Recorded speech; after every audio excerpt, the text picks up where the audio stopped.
One. Hi, I'm Dave Cyderbaby. This is for Rock Radio UK, and today I'm speaking to Forever Vendetta. Hello, Lee. Hey Dave, how's it going? I'm pretty good, thanks. You're looking nice and chilled and relaxed and quite pinky purple. Yeah, I got some purple lights on in the studio today, just because why not? Well, indeed, why not? Forever Vendetta, you passed me by. So tell me a little bit about yourself. Where did you hail from? What's happened? We're from South Wales, originally from the town of Swansea. Mm-hmm. That's where me and two of the other guys grew up, and the band has been around for quite a while now. Actually, we're sort of coming up to nearly 20 years of this existing. Okay, We haven't been consistently playing over that 20-year period. right. We originally existed between 2008 and 2011, and then the Mm, band kind of, split up. We all kind of went on to do some other things, and then we decided to put the band back together in 2018. right. Basically, just because we sort of got talking about the fact that it was nearly 10 years since the first show, and it might be fun to, do something just to kind of, you know, kind of mark that occasion, I guess. That then turned into, let's write a new song. That then turned into, oh look, we've written 10 new songs, let's put an album out. And and then As you do. unfortunately, by the time we got to that stage, it was the end of 2019, Mm-hmm. and we all know what happened shortly after Yeah. that. So Yeah. so yeah, the train kind of came off the tracks for a while. And then yeah, I sort of moved away to a different part of Wales, so we kind of didn't really pick it back up straight away. But this is kind of us now getting the train back rolling again with this new song. Okay, so new song is out this Friday. For, Not Dead Yet. Yes, Tell me yeah, about this song. we've been working very hard on this one over the last couple of months, and it's a bit of a, I guess, a different vibe to what we've done in the past. We've always been like Hmm. a hard rock or like heavy rock band, whichever way you want to like kind of lay it out. But I think this is probably the heaviest song we've released to date. So Yeah, I was going to say there's no intro as such. It's just bang straight in your ears. yes, yeah, that's kind of how we thought about it. It's just like we've been away for a minute, and we thought, well, if we're gonna come back, let's come back with a bang, and show people like here's something new to get your teeth into. Mm. Appropriately titled as well. Not Dead Yet. I suppose that's just a reminder to everybody that you still exist. Yeah, yeah, that was kind of the idea of the song. Really, it was sort of a play on that, and we've been around for a while. This is us kind of putting the band back out there, and yeah, in that sense, it's not dead. So Mm. kind of made sense for that to be the title of the new song coming back into this. Okay, so right, tell me about the band. I mean, you told me that I suppose 20 years of existence, give or take. I mean, who else is in the band? So I'm the lead guitar player. You've Yep. also got Chris Tippett, who is the lead singer and also guitar player. So we trade a lot of the stuff off live as well, which is always fun. Liam Alonzi, the bass player, and Oscar Stone, the drummer. So me, Chris, and Liam are from the original version of the band, but Okay. we've been friends since we were kids. Like I went to school with Liam. We've been playing in bands together since like 2005, I guess. And Right. Chris, we've known since around about that period. So yeah, we've all been friends for forever, really. So it's just natural progression. Yeah, yeah. We've always just played music together since we were in school. We've been in probably three or four different bands together. This is just the one that's been. It's funny, really, because you play in bands with the same people, but every now and again, one name seems to stick. So Yeah. Forever Vendetta is the most consistent of those projects. Yeah. So uh, this is a like first single for quite a while. Yes. What is the plan going forward? I mean, it's coming out this Friday the 17th, so this video will be out on the same day as it's released. So I'm assuming it can be found in all streaming platforms and this, that, and the other. Yep. So it's available on all the usual places: Spotify, Apple Music, Amazon Music, all the streaming download sites, all those kind of places. The music video is also out as well. That'll be on YouTube. Okay. So if you just search for Forever Vendetta Not Dead Yet, that'll take you to the music video, which is out at the exact same time as well. Mm, And then the plan is we've got our first gig booked for the end of August in Swansea in a venue okay. called Hangar 18. Yeah, been there a few times. Yep, it's a great venue. It's actually where we shot our previous music video as well, funnily enough. Right. So the first single off the album was the video for that was shot in Hangar 18. We've got a long history with that venue as well. We've known the guys for many years. So it kind of felt natural for that to be the place where we, kick things off again. That's the 29th of August. I'm not sure if the tickets will be officially on sale by the time this goes out, but they will be very soon. At Right. some point next week, they'll be available. And then we've already started kind of just trying to talk to people and see where else in the country we can get to this year. Hopefully, we can squeeze a couple of other cities in before the tail end of the year. Yeah. But yeah, if that doesn't plan out the way we hope it does, then obviously 2027 will be popping up here, there, and everywhere. Basically, wherever people will have us. Well, I mean, there's plenty of things out there. It's just knowing the right people half the time, just to Yes. whisper in their ear, isn't it? It's the same Yeah. with the music industry worldwide. Um, so, I mean, I'm just trying to think. You've got quite a chunky, meaty guitar sound, even on the Mm. first album as well. This even more so on the single. I suppose you'd a band I like quite a lot is 13 Doors from Ireland, and they sort of like basing themselves quite Tremonti-ish, Alter Bridges type kind of vibe. I Okay. mean, yeah, I would. I hesitate to pigeonhole bands because then it just tells everybody, oh look, just go and listen to Alter Bridge 3 and you can go Forever Vendetta, but you haven't. But um, I mean, what were your inspirations, or what are your main um, yeah, I suppose main inspirations for writing and sound at the moment. So if people have not listened to you or not heard you yet, so how would you best describe it? So I think I think you're in the right kind of ballpark there, really. Like the bands that I guess we're told that we probably share the most similarities to, and the bands that we love as well, are bands like Alter Bridge, Mm, Shinedown, yeah. Blackstone Cherry, a lot of the kind of modern, big production, heavy Mm, rock bands. But we all came up loving stuff from the 80s. That was yeah. kind of when we first put the band together, like nearly 20 years ago, we had a very 80s sound. We kind of shifted pretty quickly because where we grew up, there wasn't a ton of other bands that sort of had the 80s sound. Mm, So we kind of adapted our sound a little bit to have a heavier edge because that meant we could kind of just go and play with anyone then.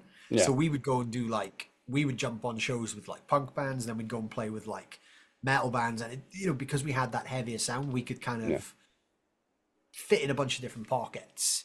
So yeah, I think like bands like Shinedown, Alter Bridge are kind of, if people like those bands, then we're probably quite a good fit for their tastes as well. Mm, But in okay. terms of what inspires us, it's kind of anything and everything really. We've got a huge eclectic mix of things that we all love internally in the band as well. Yeah. Oh, I see you wearing a New York Dolls t-shirt as Yeah, well. Managed to yeah. catch him with Alice Cooper a few years ago, so that was quite amazing because I don't never thought I'd actually get to see those. But I got to see the Dolls once, and yeah, amazing. yeah, yeah. So right. So we got the single coming out, we got a video Yeah. coming out, we got Hangar 18 in August. Um, we've got a possibility of more gigs. What else are you looking to do? Are you looking for more singles? Are you looking at another album? Or are you? So we've got we haven't committed to a new album as such yet, but no doubt we will do one. Mm, We're currently throwing a bunch of demos around. Like we we constantly, me and Chris tend to just write constantly and just throw yeah, ideas at each other. I've got maybe like 3 or 4 songs that I'm kind of sitting on. I know he's got a bunch that I've heard that we haven't finished yet. So there's plenty of new material kind of floating around. And we did have the conversation actually about should we write a bunch more stuff before we come back, but we were just so excited to just get back and play again yeah. that it's like, no, let's just get a single out, let's get out and play, and then we can put some new stuff out after that. So yeah, there's a bunch of stuff going around. We just need to sit down and finish it, but hopefully by the end of next year we'll probably have a new physical product. Mm. kind of ready to go, whether that's an EP or whether it's an album or whatever. That's New kind Day of in Rising, I the end. mean, needs a fair airing as well, I suppose. Yes, that was the other thing as well, because we did that album, we recorded that album through, we started it, I guess, like the tail end of 2018, and we Mm. finished it in summer 2019, and then it came out the end of that year. But then obviously, yeah, because of everything that happened in 2020 and so on, we didn't really have chance to actually play. We only ever actually played two shows on Okay. the kind of promotional run of that album before the world kind of Mm. ended. So yeah, that was one of the big conversations we had, is that those songs haven't actually had a fair shake of the stick yet either. So we're very mindful of, let's actually go and play those for a while and enjoy, let's start enjoying those songs now the way we should have been 6 years ago when the album came out. Do you think going back to it and maybe having a fresher look, you'll sort of like tweak the songs here and there, maybe go a little bit heavier and like you have with the new single? I wouldn't be surprised. We're going to start like kind of full scale rehearsals in 2 weeks now. Um, Currently we're just bouncing ideas around for the set list, but yeah, I wouldn't be surprised if we kind of maybe play about with some structures, or Mm. yeah, see what we can mix up and make it all flow as a set list. Will be quite interesting. Yeah, I mean, I've had a quick listen to that. I've been playing a single to myself, obviously not on air yet. Um, and I've been listening to the album as well, and yeah, I mean, you had a good start there. You had, a real gem of an album there, I think, Hmm. to start, and it does seem a shame just to brush it under the carpet. Like, Yes. Yeah. And we spent so long working on it that it kind of it kind of feels to us that we need to, you know, give it a fair shot and get it out there and play those songs, because we spent so long working on them in the studio that yeah, it's only fair that they get a fair outing on the stage before we some, mm, because inevitably at some point some songs are going to get pulled out the set for new ones, so we'll yeah, give them a fair shot while they're still technically fresh for us. It's quite funny because we've written them so long ago, but they still kind of feel new because we yeah. haven't played them as much as we would want to. Okay, okay. I mean, I suppose the album must still be out there on all streaming platforms as well. And Yeah, yeah, is it's still out on all the major streaming platforms. We've also got a ton of physical copies as well, because we bought a load of them at the end of 2019, anticipating a lot of touring in 2020. So, yeah, so we've yeah. got boxes of CDs ready to go as well, and T-shirts. We've got it Anti. all. We Okay. got a lot. I think, yeah, I mean, you just scrub out the 2020 and just add a six or something like that. It'd be fine. Yeah, well, It'd be good. funnily enough, we didn't end up dating the T-shirts. We did originally Good talk move. about it, but we ended up not doing it. And I'm kind of glad now, looking back, that we didn't, because Mm. we've now got a bunch of stuff that we can still use, which is good. Yeah, absolutely. I mean, merchandise is the lifeblood of any band these days. Really is. Yeah.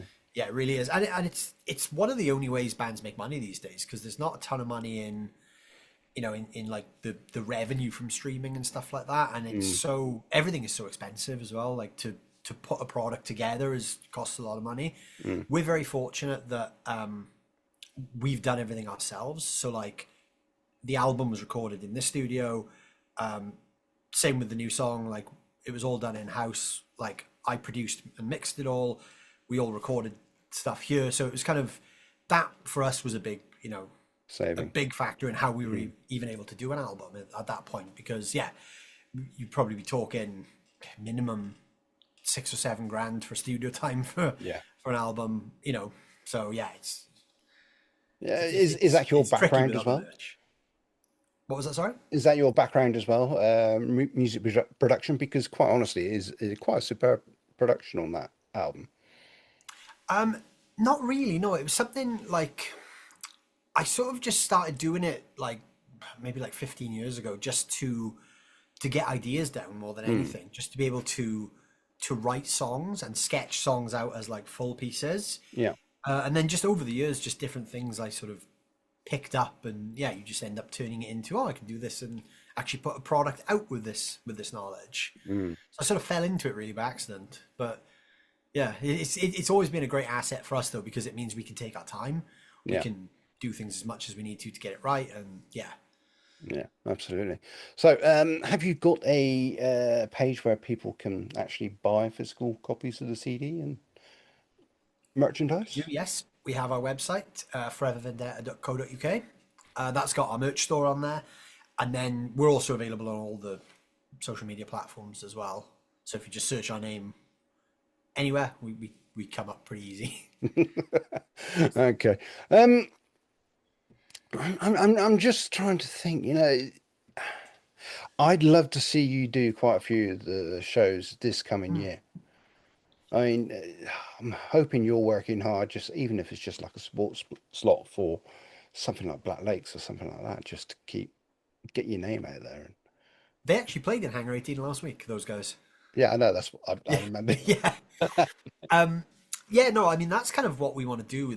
There's a first time round with the band, we did a lot of touring with, as a support act to bigger Mm, bands, but also on our own back. We would go around all the sort of, 150, 200 capacity venues all around the country and play all yeah. those.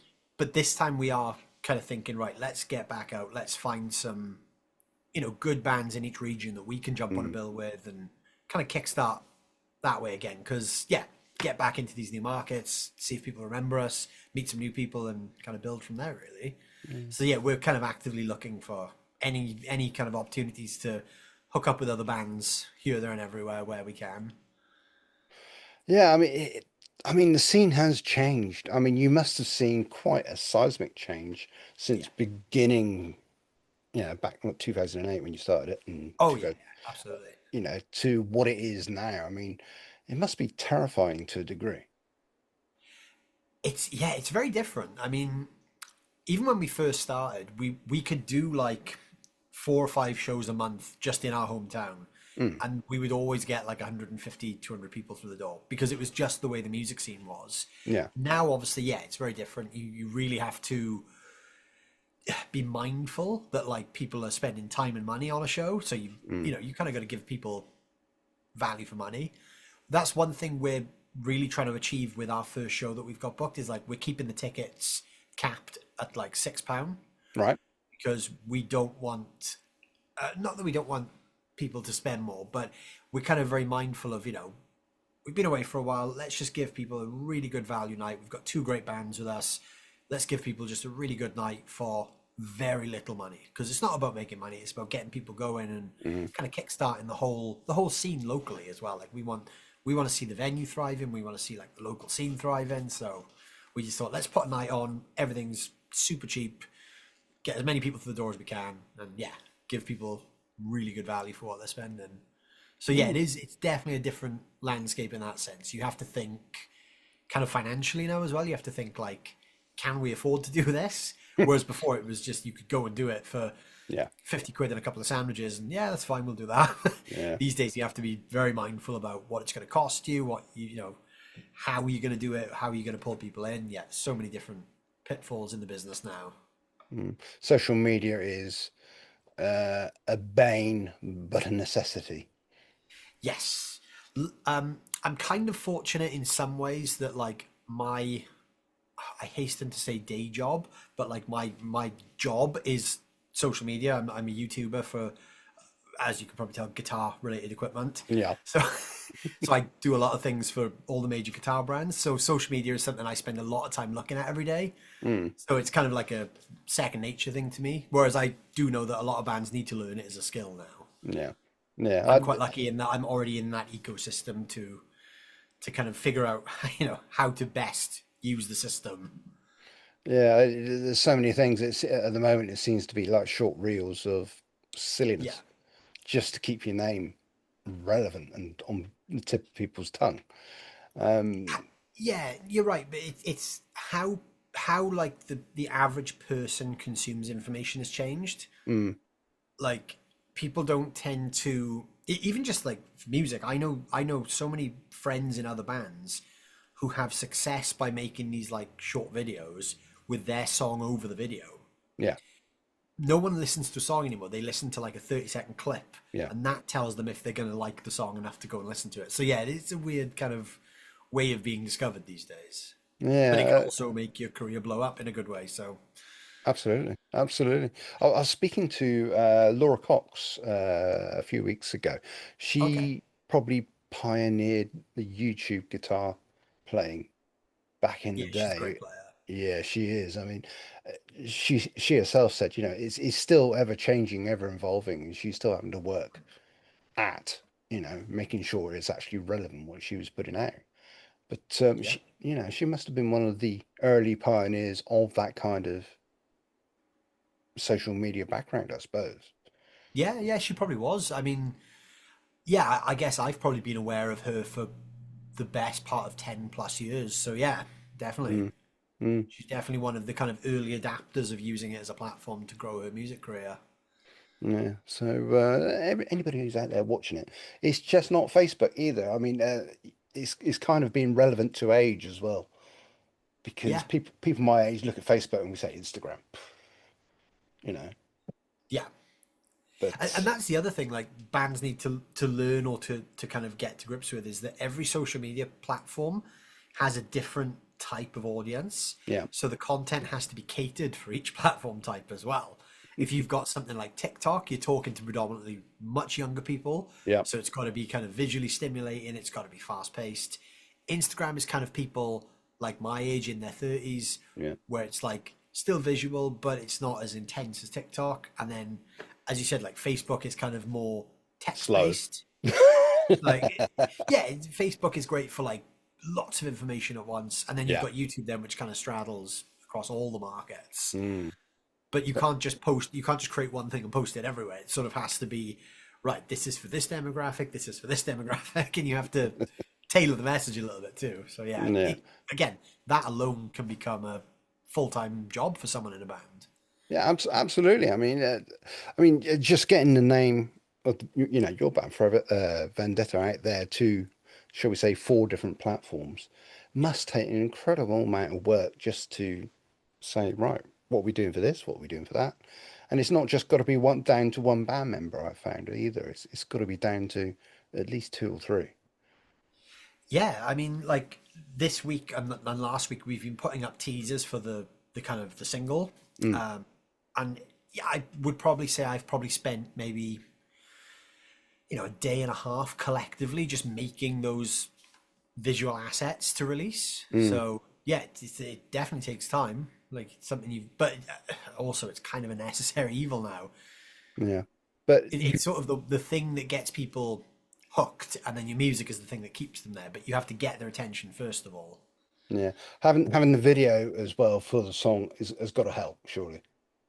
Yes, we were very kind of adamant that we were going to do a music video. That was kind of a definitely something I pushed for, especially. I remember saying when we started talking about the single, it's like, no, when we put it out, we've got to have a video as well because it needs to be maximum impact. Yeah. We got to go back in hard with everything ready to go.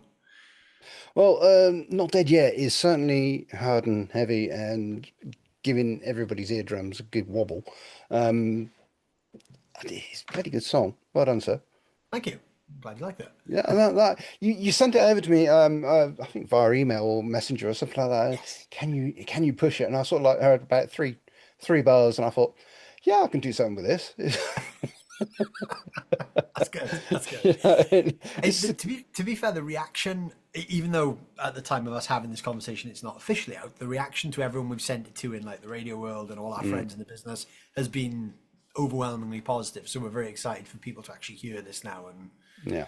hopefully everyone else out there likes it. So I think they will because if well they're going to learn to love it if they listen to my radio show, um, because I that's will, what we I like. will be playing it quite a bit. That's what we Um, like to hear. yeah, Lee, thank you so much for taking the time. Forever Vendetta is basically back with a bang. Not Dead Yet will be out. Well, we should say today because it is going to be Friday by the time I get my arse into gear and edit this and put it out on YouTube.